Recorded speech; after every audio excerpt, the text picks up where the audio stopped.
Jina langu ni Khalwale Vincent. Mimi ni Mkenya kamili. Nilizaliwa Kenya, nimekulia Kenya na najivunia Kenya kama nchi yangu.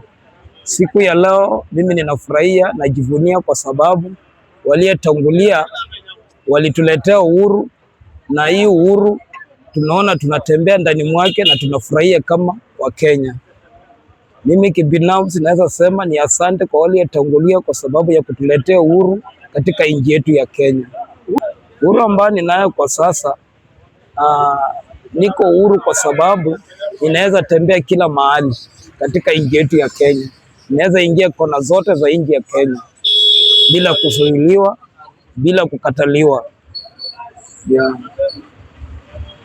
Kuhusu kama maandamano mimi kuangalia ama kwa mtazamo wangu ni siasa.